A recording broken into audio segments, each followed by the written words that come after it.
అందరూ ఎంతో ఇష్టంగా తినే ఫ్రెంచ్ ఫ్రైస్ ని క్రిస్పీగా చాలా సింపుల్ గా ఇంట్లోనే ఎలా తయారు చేసుకోవాలో ఈ రోజు మనం చూద్దాం. దానికోసం చిప్స్ ఆలు అంటారు కదా, వాటిలో ఇలా పెద్ద సైజు ఆలును తీసుకుని మంచిగా ఫీలప్ చేసి అన్ని ఈ సైజులో ఇలా కొంచెం కొంచెం కట్ చేసుకుని తర్వాత ఆలును అరంచు మందంలో కట్ చేసుకుని ఆ తర్వాత వీటిని ఫ్రెంచ్ ఫ్రైస్ షేప్ లో ఇలా ఈ సైజులో కట్ చేసుకోవాలి. ఇప్పుడు ఈ ముక్కలన్నిటిని వాటర్ లో వేసి ఒకసారి కడగాలి. తర్వాత ముక్క కలర్ చేంజ్ అవ్వకుండా ఉండడం కోసం మళ్ళీ వాటర్ లో వేసి పక్కన పెట్టుకోవాలి. ఇప్పుడు వాటర్ లో కొంచెం ఉప్పు వేసి మరిగించి తర్వాత ఆలు ముక్కలను వేసి 40% కుక్ అయ్యేంత వరకు కుక్ చేసుకుని ప్లేట్ లో వేసుకుని చల్లారి పెట్టుకోవాలి.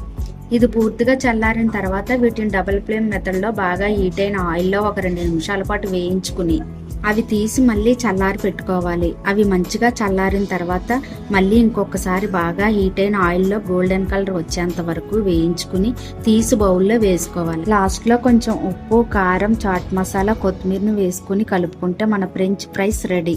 వీడియో నచ్చితే కొంచెం సబ్స్క్రైబ్ చేయొచ్చు కదా.